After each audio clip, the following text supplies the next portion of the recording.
Viajar al pasado es una experiencia fascinante, llena de sorpresas. Y es exactamente eso, un viaje al pasado, lo que ustedes y yo, Omar Sharif, vamos a realizar. No se muevan de la butaca, relájense y síganme a este increíble viaje al pasado y a la vida cotidiana de quienes lo vivieron.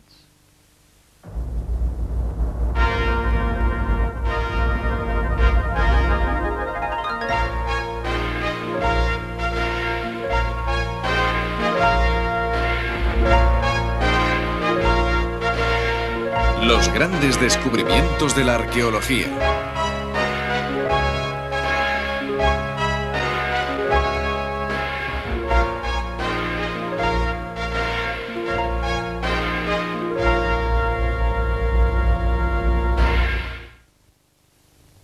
Hace casi 2000 años, en una zona situada entre la bahía y una montaña llamada Vesubio, había una tierra donde el verano era dulce y el invierno suave.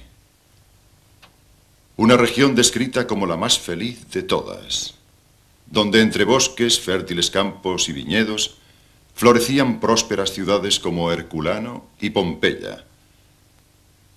Pero en el 79 después de Cristo, la montaña llamada Vesubio, que era en realidad un peligroso volcán, entró de pronto en erupción. Las ciudades sucumbieron bajo la tremenda furia del volcán que expulsó gran cantidad de ceniza, piedras incandescentes y barro ardiendo. Fue una gran catástrofe en la que millares de seres humanos encontraron la muerte. Y sin embargo, gracias a esta catástrofe, hoy día nos es posible admirar una ciudad romana perfectamente íntegra. Hoy el viaje por la antigüedad nos lleva a Pompeya, uno de los yacimientos arqueológicos más importantes del mundo. Una ciudad en la que el tiempo se detuvo, paralizado por el recuerdo de una tragedia, más allá de toda comprensión humana.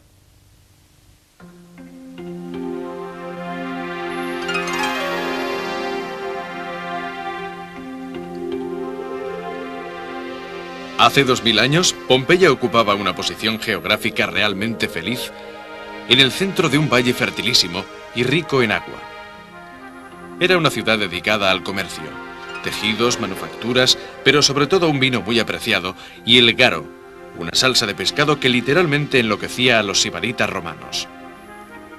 En el año 62 después de Cristo, un violento terremoto sacudió Pompeya y las demás ciudades del área vesuviana, provocando muchos daños. Los habitantes de Pompeya, con la ayuda económica del emperador Nerón, se volcaron de inmediato en la reconstrucción de casas, edificios públicos y templos, sin sospechar siquiera la terrible amenaza que el Vesubio ocultaba, hasta el punto en que una pintura de la época se representa como una tranquila montaña cubierta de árboles y viñas.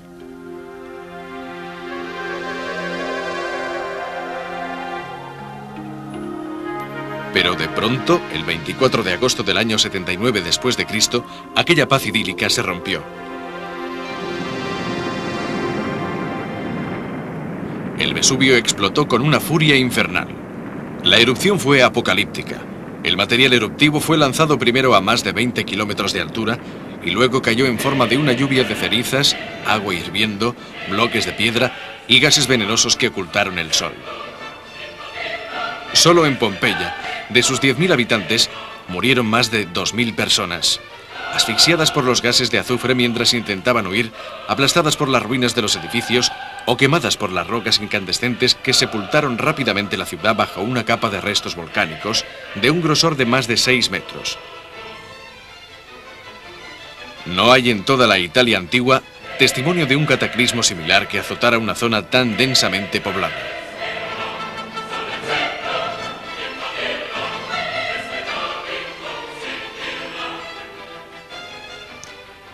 Las figuras que hemos visto son la prueba de aquella gran tragedia.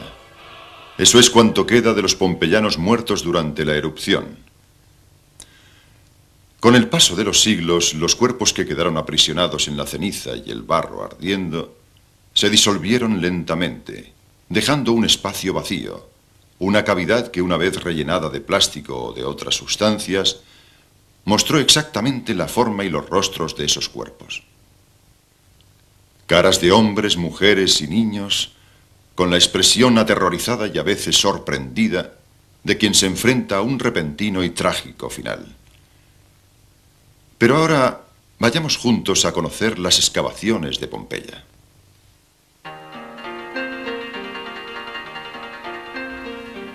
Actualmente, la entrada a las excavaciones se realiza por la zona oeste. Aquí, entre tenderetes que ofrecen guías y recuerdos, llega la enorme masa de turistas que cada año visita Pompeya. Más de 1.900.000 personas. Desde aquí se llega a la Porta Marina, uno de los accesos más importantes de la ciudad. Antiguamente se llamaba Porta Neptunia o Portuensis, porque a poca distancia de Pompeya había un puerto pequeño pero floreciente. Ya entonces, como ahora, el tráfico era un problema. Quien iba a pie contaba con un carril peatonal separado del de los vehículos. Recorriendo la vía marina, el primer edificio importante que se encontraba era la basílica, donde los dos magistrados de Pompeya daban sus audiencias y los hombres de negocios estipulaban y discutían sus tratos.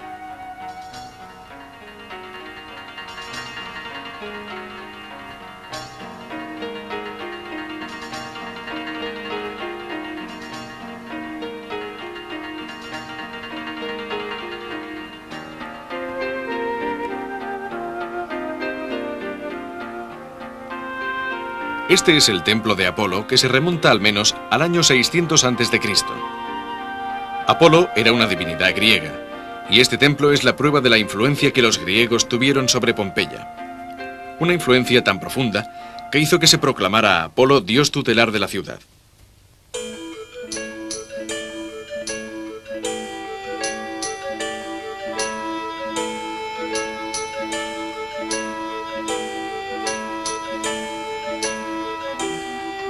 Un elemento curioso del templo es una columna que sostiene un reloj de sol. De hecho, Apolo era el dios del sol. En el momento de la erupción, el templo estaba todavía en fase de restauración después del terremoto del año 62 después de Cristo, y seguramente si las obras se hubieran acabado, los pompeyanos lo hubieran visto así. El templo se alzaba al fondo del recinto sagrado y tenía elementos griegos y romanos. Rodeando todo el santuario había una columnata de orden corintio. Se conoce la existencia de una segunda columnata superior, pero al realizar las excavaciones no se ha encontrado ningún rastro de ella. El foro, es decir, la plaza principal, era también en Pompeya el centro de toda la vida religiosa, política y comercial de la ciudad. Era una auténtica isla peatonal en la que con toda tranquilidad los pompeyanos participaban en todos los acontecimientos públicos y se ocupaban de sus negocios privados. El pórtico, que contaba con 2 niveles, tenía el primero a una cierta altura para impedir el acceso de los vehículos. En el fondo de la plaza se encontraban las oficinas de la administración local y el archivo de la ciudad. En sus proximidades estaba el comicio, a donde iban los pompeyanos para votar. En el lado derecho del foro estaban situados varios edificios, como el que construyó la rica aristócrata Eumaquia, sacerdotisa de Venus. Aquí tenía lugar el comercio al mayor y quizás la bolsa de negocios de Pompeya.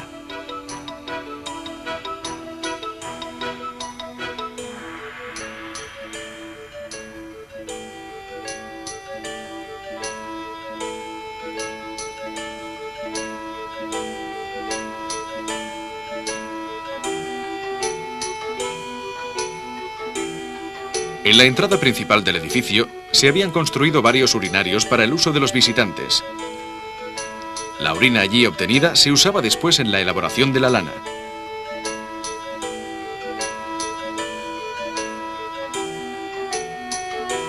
En el centro de la plaza, en una situación dominante, se alzaba el templo de Júpiter, con una fachada formada por 6 columnas de más de 12 metros de altura.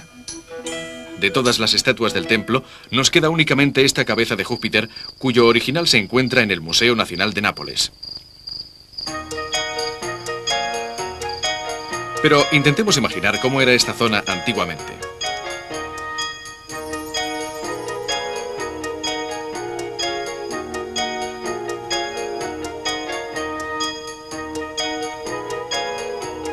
Detrás de la zona del foro, después del año 80 a.C., se construyó un establecimiento termal por decisión del Colegio de Decuriones, que era algo así como el pleno del ayuntamiento, que delegó la gestión del proyecto en los magistrados Lucio Cesio, Cayo Ocio y Lucio Mirenio. Los hombres y mujeres entraban por puertas distintas y se bañaban en locales separados. Las termas del foro eran las únicas que funcionaban en Pompeya. Todas las demás seguían en fase de restauración, también por culpa del terremoto.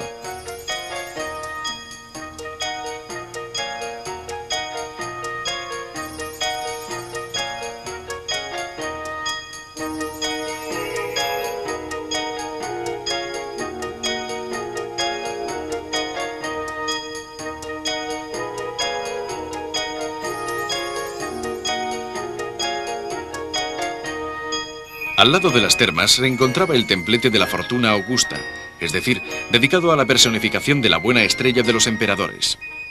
Lo construyó y financió el magistrado pompeyano Marco Tulio.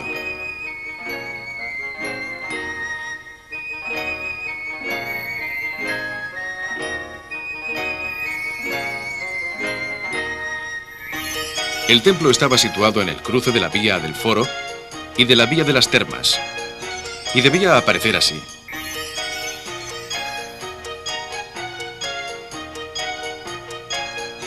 El templo de la Fortuna imita en su forma al de Júpiter que antes hemos visto en el foro. A la derecha, el pórtico con algunas instalaciones comunales.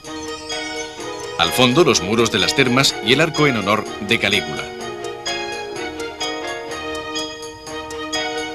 Como cualquier ciudad romana, también Pompeya contaba con su anfiteatro, en el que se desarrollaban los combates entre gladiadores, y el de Pompeya es uno de los más antiguos del mundo romano. Fue precisamente aquí, en el año 59 después de Cristo, donde tuvo lugar un sangriento acontecimiento que provocó la intervención del emperador Nerón. Durante un espectáculo se desató una violenta pelea con muertos y heridos entre pompeyanos y nucerinos, y estos últimos llevaron la peor parte. El escándalo fue tal que Nerón decretó la clausura del anfiteatro pompeyano durante 10 años, con la descalificación del terreno. Al parecer, este decreto fue derogado más tarde gracias a la intercesión de la emperatriz Popea, originaria de Pompeya. No muy lejos del anfiteatro se encontraba el gran complejo que comprendía los dos teatros de la ciudad, el Gran Teatro y el Odeón, la sala de conciertos. El Gran Teatro, a la usanza griega, se construyó aprovechando el desnivel de la colina. Estaba cubierto por grandes toldos llamados velaria que protegían del sol a los espectadores. Este es el Odeón, o pequeño teatro. Fue construido por dos magistrados supremos de la ciudad. Estaba cubierto para garantizar una acústica perfecta a los espectadores dispuestos en las gradas.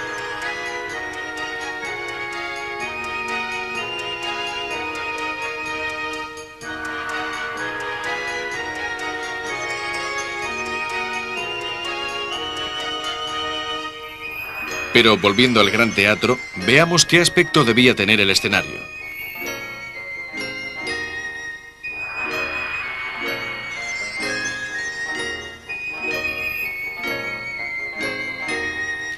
Pero la fascinación del descubrimiento de Pompeya no reside en los grandes monumentos que adornan la ciudad.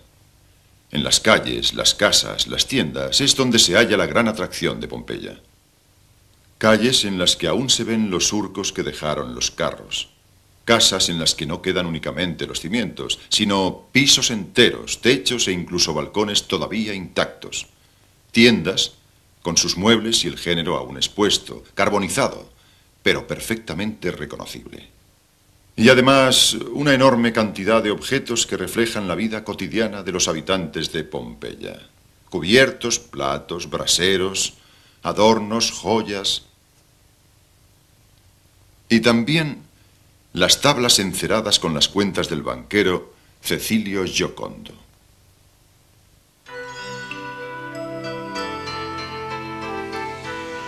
A diferencia de hoy en día, los habitantes de Pompeya debían pasar mucho tiempo en la calle. Por otra parte, las casas corrientes no tenían nada que ver con la suntuosidad de las más ricas. Las casas normales tenían estancias muy pequeñas en las que las familias enteras encontraban a duras penas sitio para dormir. Las calles de Pompeya se veían animadas por un continuo ir y venir de gente, carretas y carros de mercancías, hasta el punto que algunas de ellas eran de un solo sentido. Pero veamos cómo era una típica calle pompeyana, la Vía Estaviana.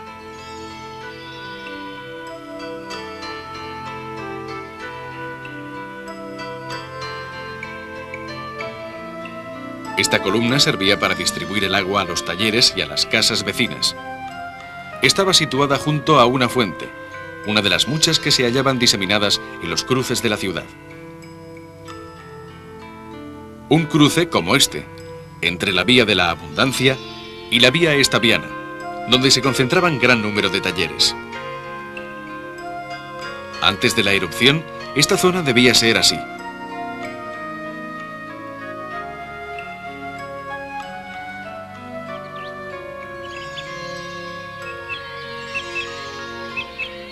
En Pompeya, los administradores prestaban mucha atención a estos aspectos, y la razón era que en el momento de las elecciones políticas, una nueva fuente podía proporcionar votos a un grupo en detrimento de otro. En Pompeya, las campañas políticas eran realmente animadas, puesto que los cargos oficiales duraban solo un año y eran muy ambicionados. Incluso las prostitutas intervenían en la propaganda, tomando partido públicamente. Aquí, por ejemplo, puede leerse que Aselina y sus muchachas piden que se elija a Cayo Lolio Fosco como alcalde. Como pueden ver, el nombre de una de las muchachas ha sido borrado, posiblemente por los partidarios de otro candidato, un cierto Cayo Julio Polibio, preocupado por el hecho de que la bella cortesana diese su apoyo a algún otro. Y esta inscripción es tan solo una de las muchas que aún hoy cubren las paredes de Pompeya. Si quieren contemplar este particular ejemplo, lo podrán encontrar aún en las paredes de una popular taberna de aquella época. La de Aselina, precisamente, justo a 2 manzanas de aquí. Se han encontrado cerca de 11.000 inscripciones en las paredes de Pompeya. Aparte de aquellas de naturaleza política, estaban las que hablaban de éxitos con las mujeres, loaban el valor de un gladiador, o caricaturas como la que podemos ver en la Villa de los Misterios, que hacían burla de un cierto Rufo. Otras inscripciones ensalzaban las mercancías de determinado comercio, una especie de publicidad a la antigua. Y como ocurre en nuestras ciudades actuales, había muchos comercios en Pompeya que servían los pedidos a domicilio.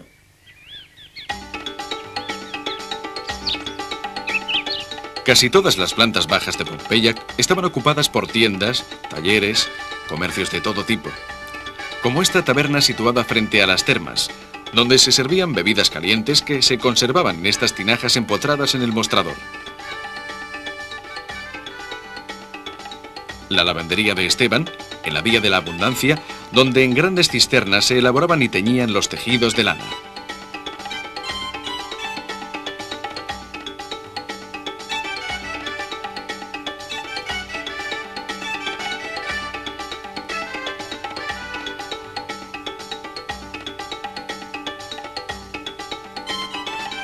La panadería de Modesto, que conserva aún las máquinas para moler el trigo y el horno para cocer el pan.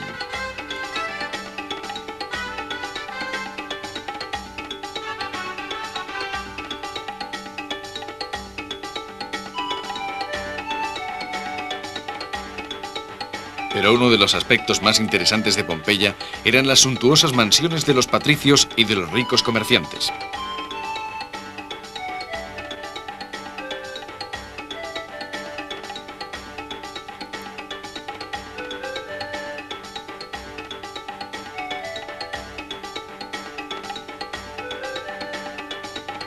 Una de las más famosas es sin duda la casa de los Betti, 2 hermanos que descendían de una familia de esclavos libertos que se hicieron ricos con el comercio. Los Betti compraron esta casa alrededor del año 50 después de Cristo y con ello dieron testimonio de su recién conquistado prestigio social. Fue reestructurada por completo con un gusto no siempre acertado, colocando numerosas estatuas en el peristilo del jardín, pero sobre todo renovando totalmente la decoración por medio de frescos.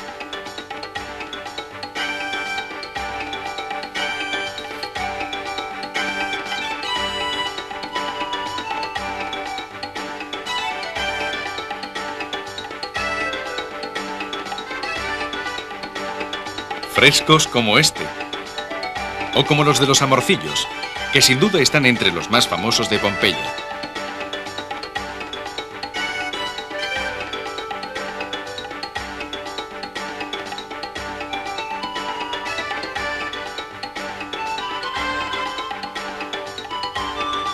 Fuera de las murallas se alzaba la Villa de los Misterios.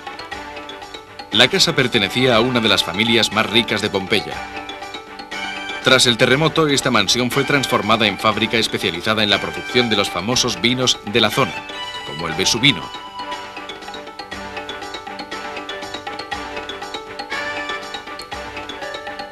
Esta es la copia en madera de una prensa idéntica a las utilizadas para la elaboración de la uva.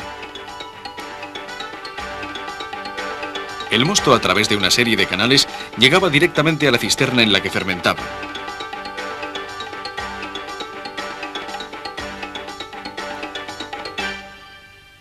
Sin embargo, la Villa de los Misterios es famosa por este ciclo de frescos que al parecer representan un rito dionisíaco. La estancia era un triclinio, es decir, un comedor donde los dueños de la casa celebraban junto con sus invitados los banquetes.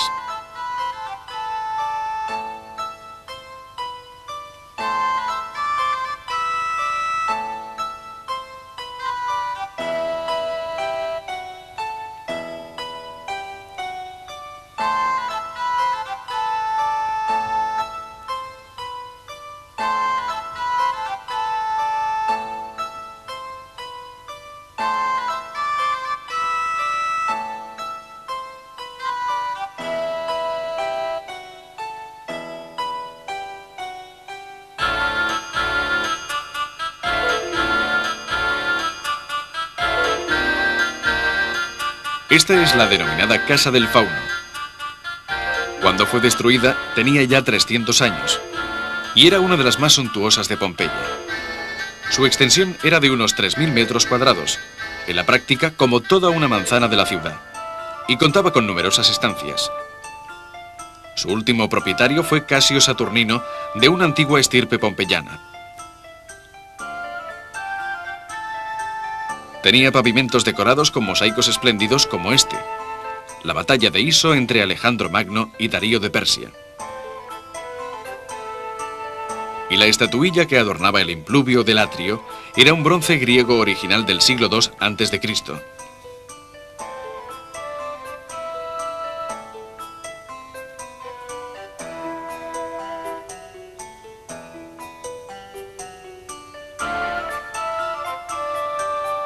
Pero intentemos imaginar qué aspecto ofrecía este espacio antes de la erupción del Vesubio.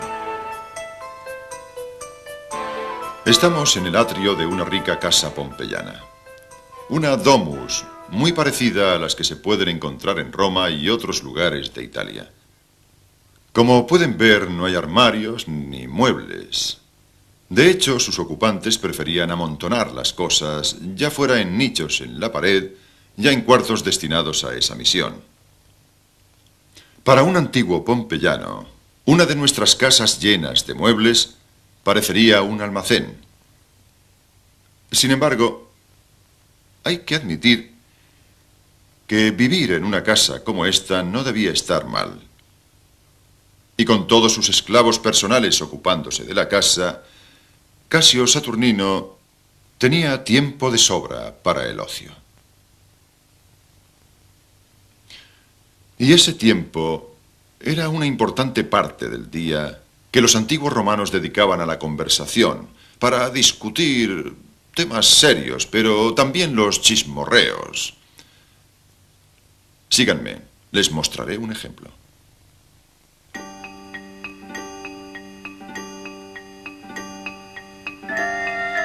Miren, esta pintura es obra del artista francés Gustave Boulanger. Nos muestra, de una manera que creo convincente, un momento de ocio de los patricios pompeyanos. ¿Qué están haciendo? Quizás están comentando los méritos de la obra de Ovidio o hablando de política y de la reciente elección como alcalde de Orconio Prisco. O tal vez se están contando la última indiscreción sobre una señora que va de boca en boca, Popea, la mujer del emperador. Como ven, esta casa, como muchas otras casas patricias de Pompeya y de la antigua Roma en general, estaba cubierta de frescos. Y hablando de frescos, antes de dejarles, quiero mostrarles uno en concreto que, a su manera, es un curioso ejemplo.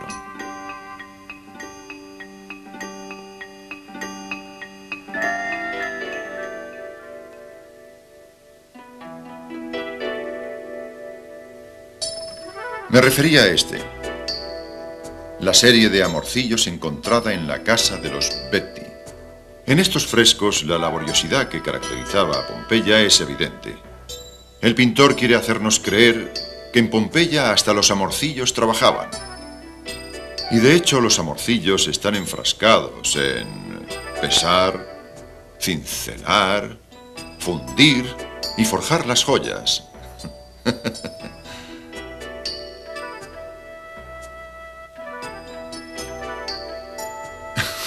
Y estos son amorcillos perfumistas, con los frascos de las esencias, el encargado de las ventas y el recipiente de piedra para la preparación de los aceites perfumados.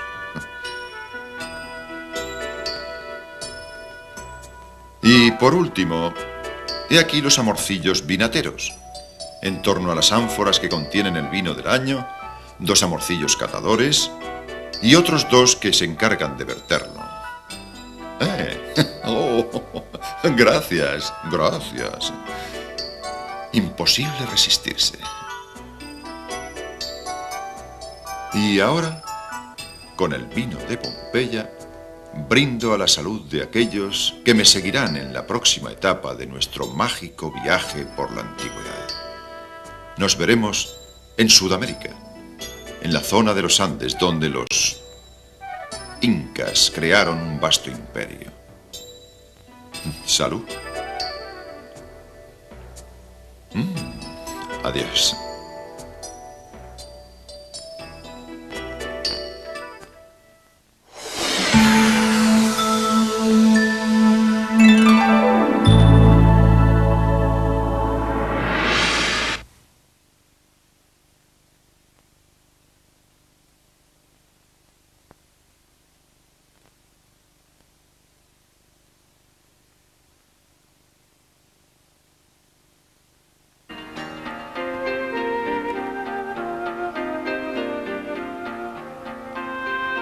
Este es el templo de Apolo, que se remonta al menos al año 600 a.C.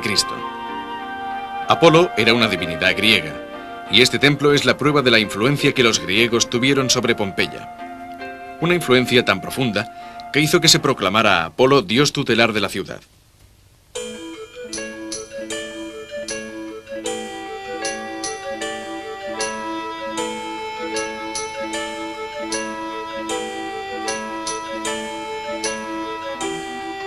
Un elemento curioso del templo es una columna que sostiene un reloj de sol. De hecho, Apolo era el dios del sol. En el momento de la erupción, el templo estaba todavía en fase de restauración después del terremoto del año 62 después de Cristo, y seguramente si las obras se hubieran acabado, los pompeyanos lo hubieran visto así. El templo se alzaba al fondo del recinto sagrado y tenía elementos griegos y romanos. Rodeando todo el santuario había una columnata de orden corintio. Se conoce la existencia de una segunda columnata superior, pero al realizar las excavaciones no se ha encontrado ningún rastro de ella. El foro, es decir, la plaza principal, era también en Pompeya el centro de toda la vida religiosa, política y comercial de la ciudad. Era una auténtica isla peatonal en la que con toda tranquilidad los pompeyanos participaban en todos los acontecimientos públicos y se ocupaban de sus negocios privados. El pórtico, que contaba con 2 niveles, tenía el primero a una cierta altura para impedir el acceso de los vehículos. En el fondo de la plaza se encontraban las oficinas de la administración local y el archivo de la ciudad. En sus proximidades estaba el comicio, a donde iban los pompeyanos para votar. En el lado derecho del foro estaban situados varios edificios, como el que construyó la rica aristócrata Eumaquia, sacerdotisa de Venus. Aquí tenía lugar el comercio al mayor y quizás la bolsa de negocios de Pompeya.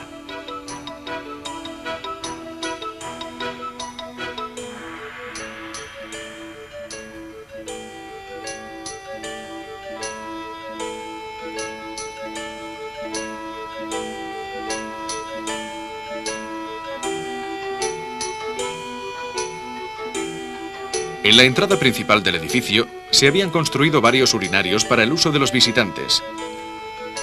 La orina allí obtenida se usaba después en la elaboración de la lana.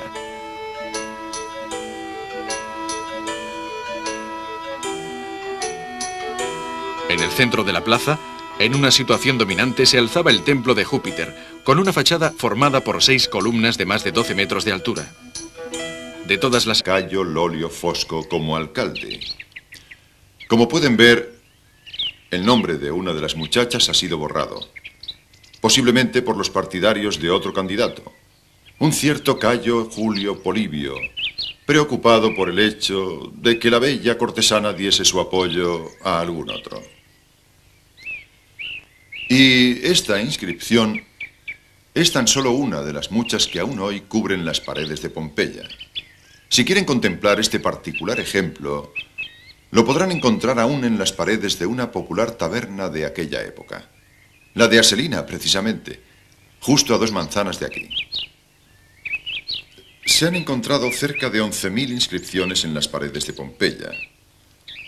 Aparte de aquellas de naturaleza política, estaban las que hablaban de éxitos con las mujeres, loaban el valor de un gladiador, o caricaturas como la que podemos ver en la Villa de los Misterios, que hacían burla de un cierto Rufo. Otras inscripciones ensalzaban las mercancías de determinado comercio, una especie de publicidad a la antigua. Y como ocurre en nuestras ciudades actuales, había muchos comercios en Pompeya que servían los pedidos a domicilio.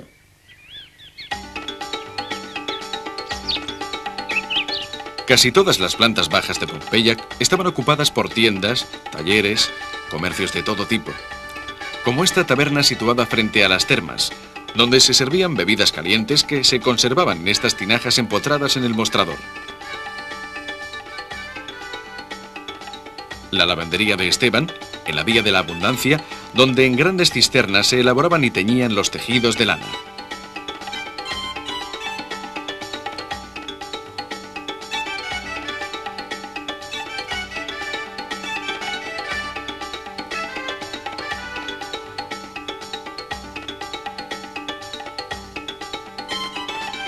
La panadería de Modesto, que conserva aún las máquinas para moler el trigo y el horno para cocer el pan.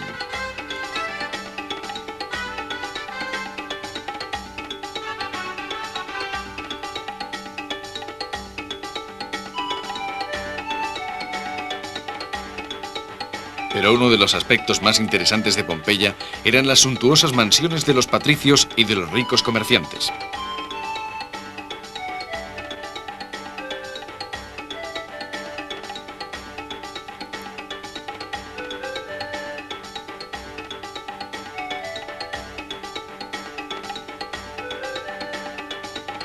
Una de las más famosas es sin duda la casa de los Betti, 2 hermanos que descendían de una familia de esclavos libertos que se hicieron ricos con el comercio.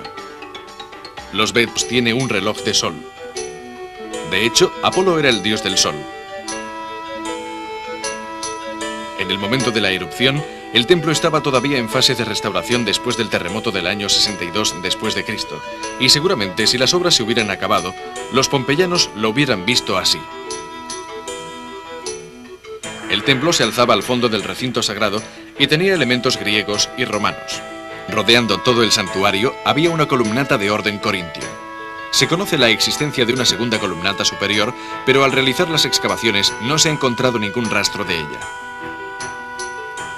El foro, es decir, la plaza principal, era también en Pompeya el centro de toda la vida religiosa, política y comercial de la ciudad. Era una auténtica isla peatonal en la que con toda tranquilidad los pompeyanos participaban en todos los acontecimientos públicos y se ocupaban de sus negocios privados. El pórtico, que contaba con 2 niveles, tenía el primero a una cierta altura para impedir el acceso de los vehículos.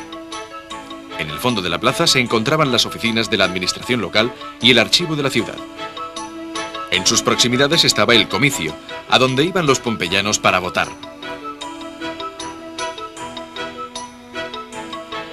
En el lado derecho del foro estaban situados varios edificios, como el que construyó la rica aristócrata Eumaquia, sacerdotisa de Venus.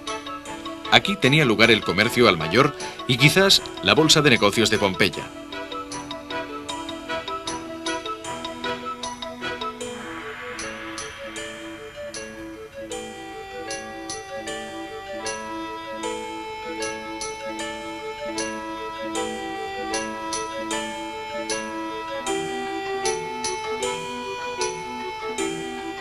En la entrada principal del edificio se habían construido varios urinarios para el uso de los visitantes. La orina allí obtenida se usaba después en la elaboración de la lana.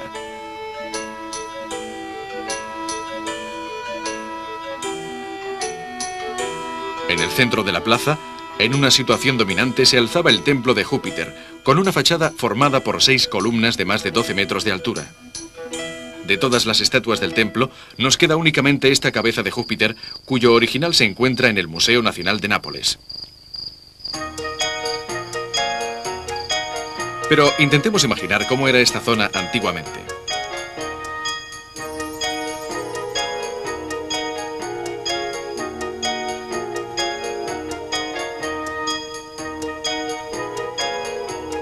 Detrás de la zona del foro, después del año 80 a.C., se construyó un establecimiento termal por decisión del Colegio de Decuriones, que era algo así como el pleno del ayuntamiento, que delegó la gestión del proyecto en los magistrados Lucio Cesio, Cayo Ocio. Las tiendas, es donde se halla la gran atracción de Pompeya.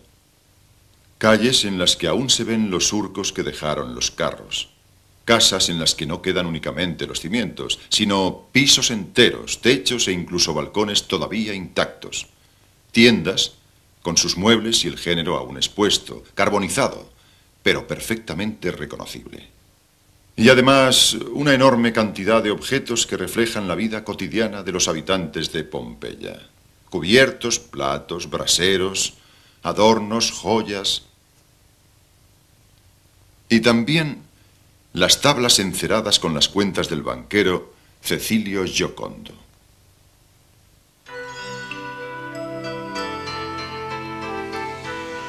A diferencia de hoy en día, los habitantes de Pompeya debían pasar mucho tiempo en la calle. Por otra parte, las casas corrientes no tenían nada que ver con la suntuosidad de las más ricas. Las casas normales tenían estancias muy pequeñas en las que las familias enteras encontraban a duras penas sitio para dormir. Las calles de Pompeya se veían animadas por un continuo ir y venir de gente, carretas y carros de mercancías, hasta el punto que algunas de ellas eran de un solo sentido. Pero veamos cómo era una típica calle pompeyana, la Vía Estaviana.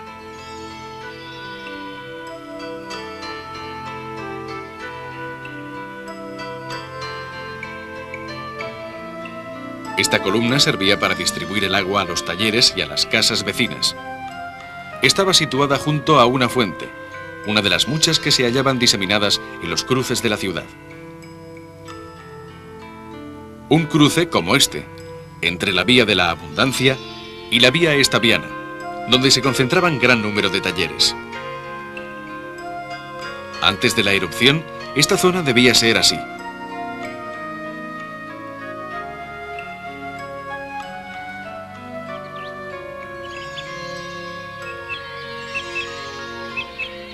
En Pompeya, los administradores prestaban mucha atención a estos aspectos, y la razón era que en el momento de las elecciones políticas, una nueva fuente podía proporcionar votos a un grupo en detrimento de otro. En Pompeya, las campañas políticas eran realmente animadas, puesto que los cargos oficiales duraban solo un año y eran muy ambicionados. Incluso las prostitutas intervenían en la propaganda, tomando partido públicamente. Aquí, por ejemplo, puede leerse que Aselina y sus muchachas piden que se elija a Cayo Lolio Fosco como alcalde. Como pueden ver, el nombre de una de las muchachas ha sido borrado, posiblemente por los partidarios de otro candidato, un cierto Cayo Julio Polibio.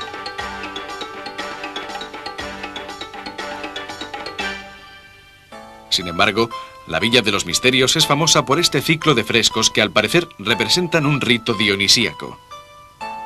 La estancia era un triclinio, es decir, un comedor donde los dueños de la casa celebraban junto con sus invitados los banquetes.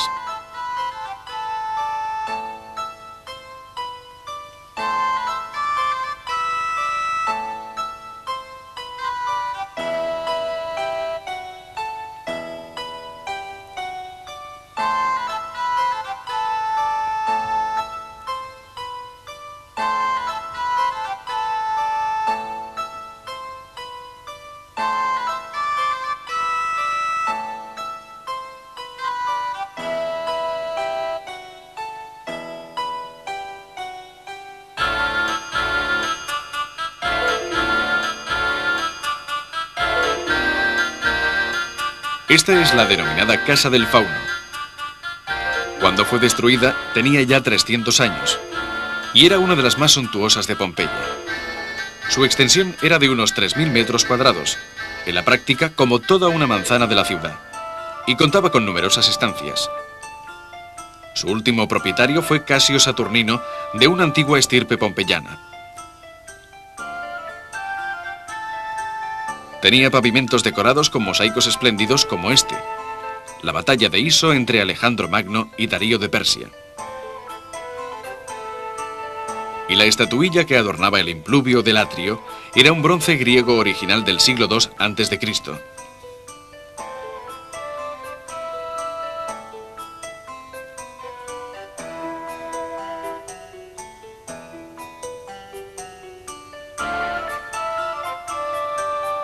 Pero intentemos imaginar qué aspecto ofrecía este espacio antes de la erupción del Vesubio.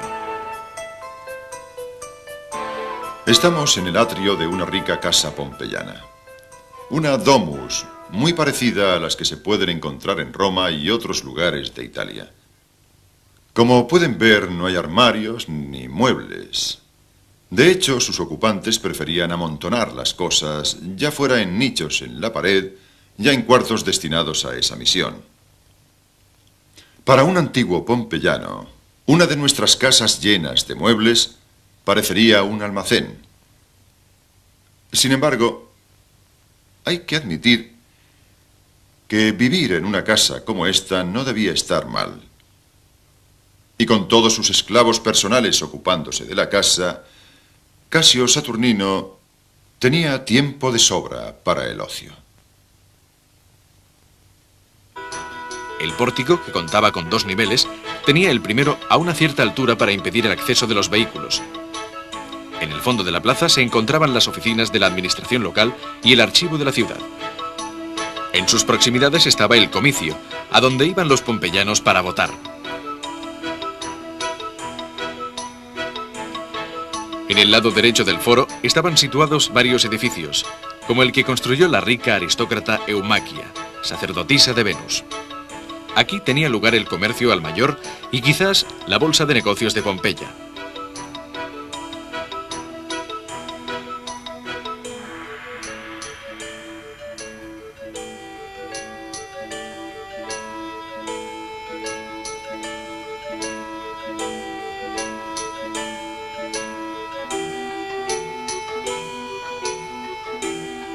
En la entrada principal del edificio se habían construido varios urinarios para el uso de los visitantes.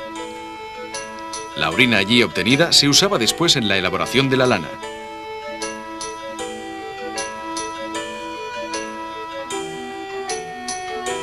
En el centro de la plaza, en una situación dominante, se alzaba el templo de Júpiter, con una fachada formada por 6 columnas de más de 12 metros de altura. De todas las estatuas del templo, nos queda únicamente esta cabeza de Júpiter, cuyo original se encuentra en el Museo Nacional de Nápoles. Pero intentemos imaginar cómo era esta zona antiguamente.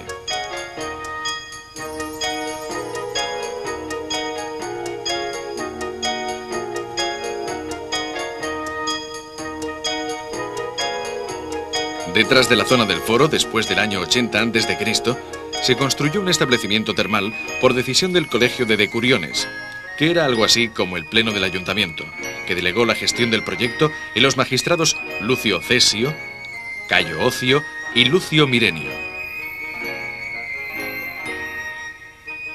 Los hombres y mujeres entraban por puertas distintas y se bañaban en locales separados. Las termas del foro eran las únicas que funcionaban en Pompeya.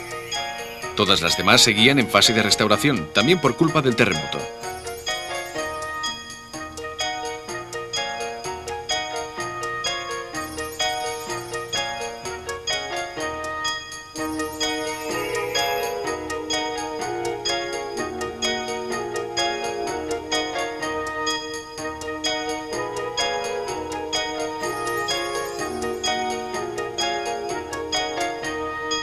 Al lado de las termas se encontraba el templete de la Fortuna Augusta, es decir, dedicado a la personificación de la buena estrella de los emperadores.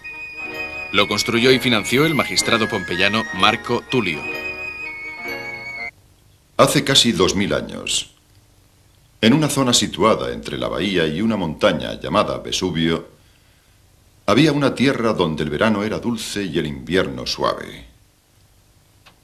Una región descrita como la más feliz de todas, donde entre bosques, fértiles campos y viñedos florecían prósperas ciudades como Herculano y Pompeya. Pero en el 79 después de Cristo, la montaña llamada Vesubio, que era en realidad un peligroso volcán, entró de pronto en erupción. Las ciudades sucumbieron bajo la tremenda furia del volcán que expulsó gran cantidad de ceniza, piedras incandescentes y barro ardiendo. Fue una gran catástrofe en la que millares de seres humanos encontraron la muerte.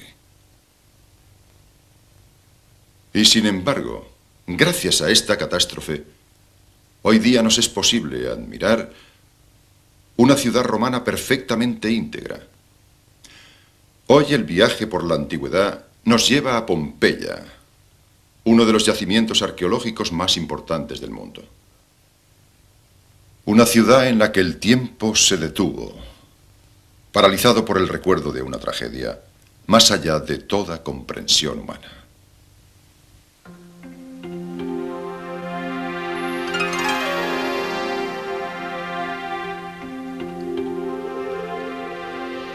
Hace 2000 años, Pompeya ocupaba una posición geográfica realmente feliz en el centro de un valle fertilísimo y rico en agua. Era una ciudad dedicada al comercio, tejidos, manufacturas, pero sobre todo un vino muy apreciado y el garo, una salsa de pescado que literalmente enloquecía a los sibaritas romanos. En el año 62 después de Cristo, un violento terremoto sacudió Pompeya y las demás ciudades del área vesuviana, provocando muchos daños. Los habitantes de Pompeya, con la ayuda económica del emperador Nerón, se volcaron de inmediato en la reconstrucción de casas, edificios públicos y templos, sin sospechar siquiera la terrible amenaza que el Vesubio ocultaba, hasta el punto en que una pintura de la época se representa como una tranquila montaña cubierta de árboles y viñas.